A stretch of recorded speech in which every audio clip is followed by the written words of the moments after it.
I never thought my own sister would humiliate me like that, not in front of family, not with such cruelty laced in a smile. The air that afternoon carried the scent of garden roses and champagne, the kind of sunlit day people post on Instagram with the caption, "Perfect." Our cousin Emily's bridal shower was held at a boutique event space in Pasadena, white linen tables, soft jazz playing, and the usual chatter of women comparing caterers, honeymoon plans, and lace trims. It was elegant, tasteful, and expensive, just like Vanessa wanted everyone to believe she was. Vanessa floated through the crowd like a queen in her element, her skin glowing, her designer heels clicking sharply on the stone patio. Her laugh calibrated to draw attention without sounding too forced. The diamond on her left hand practically sparkled in Morse code. I won. She had always been like this, even when we were kids. If I scored a B+, she had an A and a teacher's note. If I wore a new dress, hers had a label. It was less about what I lacked and more about what she made sure I never forgot she had. I had come to the event to show support, not to stir old ghosts. I wore a soft blue sundress I'd sewn myself, simple, comfortable, and mine. I stayed by the edge of conversations, laughed when prompted, clinked glasses when toasts were made. I knew I wasn't her favorite person, but I didn't expect what was coming. We were seated around the dessert table, eating lemon tarts and admiring the silk ribbons on the party favors when someone, maybe Emily's college roommate, casually asked, "Will all the siblings be there at the wedding?" It was such an innocent question, a normal one. No one expected the response to detonate like a grenade. Vanessa didn't even look at me. She just smiled, widened her eyes, and tilted her head with exaggerated sweetness. "Well," she said, drawing out the syllable like she was about to announce the winner of a game show, "we decided it'd be awkward to have Amber there. She's not exactly the villa crowd." She actually air-quoted villa. "Besides," she added, lifting her flute of Prosecco, "it's a luxury event. We want people who can contribute, not camp out." It landed like a slap, not just on me, but on the whole table. For a moment, the only sound was the soft clink of someone setting down their fork. Then a few polite, confused laughs, thin and unsure, like people didn't know if she was joking or being catty. I didn't laugh. I couldn't. My throat tightened so fast I couldn't even breathe. I looked around. Aunt Jill looked horrified. Her mouth was half open, but she said nothing. No one did. I pushed my chair back quietly and stood up. I remember my legs shaking, barely, but I walked straight to the edge of the patio, down the steps, through the hedge archway, and out into the parking lot. I didn't cry right away. I just stood there, under the blistering sun, in silence, staring at the cracked concrete. She didn't just uninvite me. She erased me. Publicly, with a smirk. And no one stopped her. I drove home that night without turning the radio on. The silence in my car felt thicker than the evening air. I kept my hands at 10 and 2, eyes locked on the road ahead, but inside I was on fire. Not the kind that rages wildly, flaring out in every direction. No, this was something deeper. A slow, focused burn, the kind of fire that forges steel. Vanessa had always been petty, competitive, vain in a way that was almost clinical, like her self-worth depended entirely on how much better she could appear than others, especially me. But this was different. This wasn't just a snide comment or a backhanded compliment at Thanksgiving. This was humiliation as performance. It was deliberate, sharpened, practiced, and she knew exactly where to aim. I kept playing her words over and over in my head. Not exactly the villa crowd. People who can contribute, not camp out. God, the smirk on her face as she said it, like I was something stuck to the bottom of her Louboutin heel. And the worst part? No one challenged her. Not one voice. Not even a whisper of protest. My family just sat there, complicit in their silence, sipping their sparkling wine and pretending not to notice the cruelty being served with the creme brulee. But here's what Vanessa didn't know, what she never bothered to ask, because in her mind, my life had stalled out the moment I left the corporate world. She didn't know that for the last 3 years I'd been grinding. While she measured success by Instagram likes and handbag labels, I was building something that actually mattered, something that aligned with my values with purpose. My clothing brand, once a barely break-even Etsy shop, had just signed a nationwide licensing deal with one of the biggest eco-retail chains in the country. And I hadn't told a soul. Not because I was ashamed, but because I wanted to protect it, let it grow quietly, without outside noise or family gossip or comparisons. I wanted something that was mine, untouched by her shadow.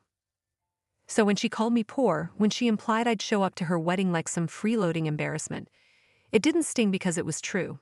It stung because she didn't even see me. She had decided who I was years ago and never looked back.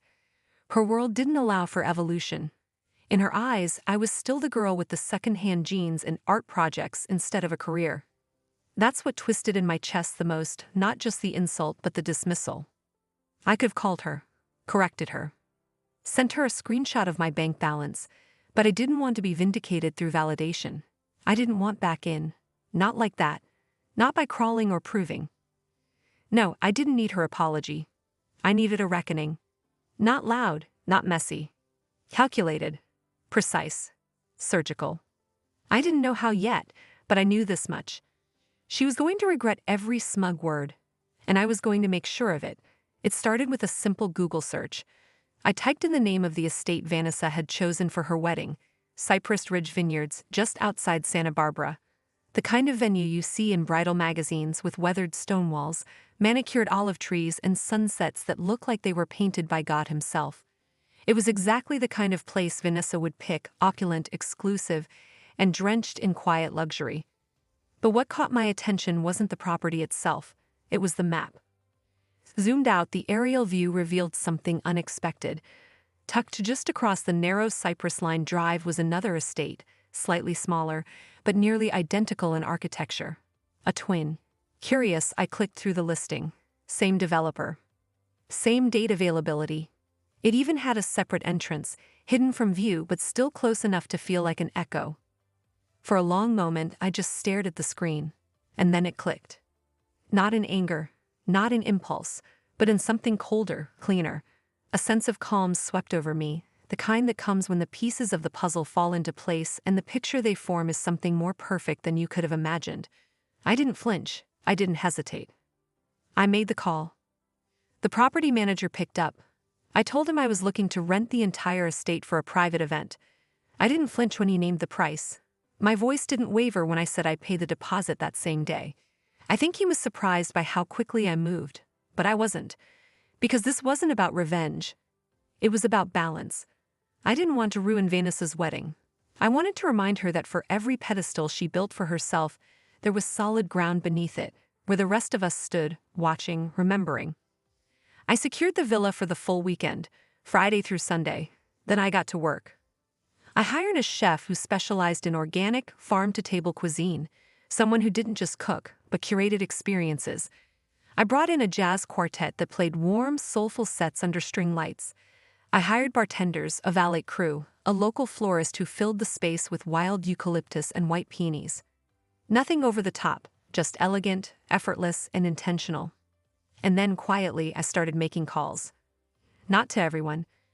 Just the ones who had looked away when Vanessa made that comment. The ones who had hesitated, uncomfortable but silent.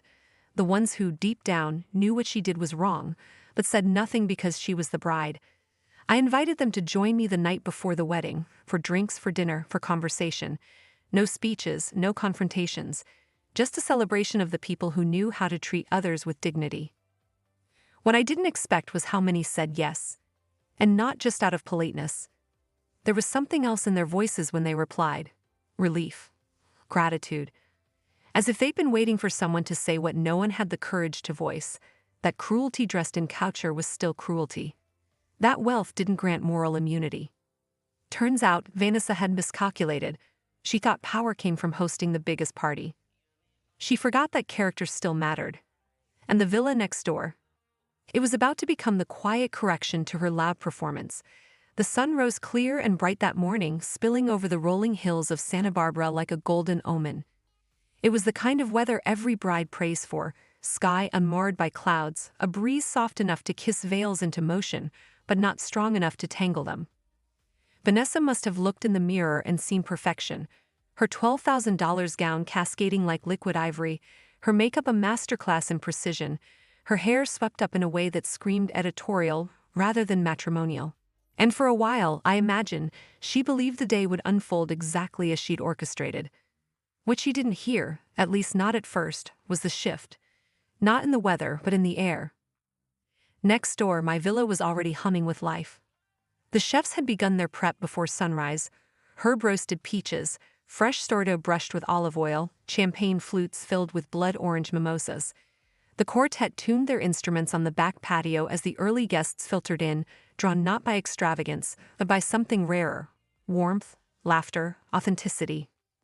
There were no gilded place cards, no seating charts carved into marble slabs, just music, fresh lavender in glass jars, and a sense that here, they didn't have to pretend. I stayed out of sight at first, let it happen organically, no announcements, no drama, just gravity. People began to drift. A few trickled out of Vanessa's ceremony space under the guise of needing fresh air. Some wandered toward the sound of Miles Davis floating over the olive trees. Others arrived without ever setting foot on her grounds, redirected by text or instinct. Cousin Brian showed up in linen slacks and a guilty grin. Uncle Lou clapped me on the shoulder and said, "I never liked the way she treated you." Even the groom's college friends, men Vanessa had tried so hard to impress with curated cocktail lists and artisanal cigars, found themselves sipping craft cocktails from recycled glass tumblers on my porch, toes tapping to the rhythm of a soft saxophone. Inside her estate, the absence grew louder than the music. From what I was told later, she noticed the thinning crowd by the time the first toast was supposed to begin. She delayed it, then delayed again. The clinking of silverware no longer hid the growing tension. Every empty chair was a silent accusation. Every missing smile chipped away at the perfect picture she painted for months. And then she heard it, the burst of laughter, the melodic swell of the quartet mid-set, the unmistakable cheer of a celebration in full bloom. She came out to the edge of her ceremony terrace, bouquet clutched like a weapon, eyes scanning across the olive grove that separated her estate from mine. That's when she saw me. I was standing on the balcony, not hidden, not posing, just there. In a soft cream dress, barefoot, mimosa in hand, hair loose in the breeze. I didn't wave, I didn't smile. I just met her eyes with something she'd never seen in me before. Power. Her expression changed in slow motion. Confusion, recognition, then, finally, pale, gutting dread. For the first time in our lives, I didn't need her approval. I didn't need to prove anything. I had become the place people chose to be. And I didn't have to say a single word. She called 2 days later, just past noon.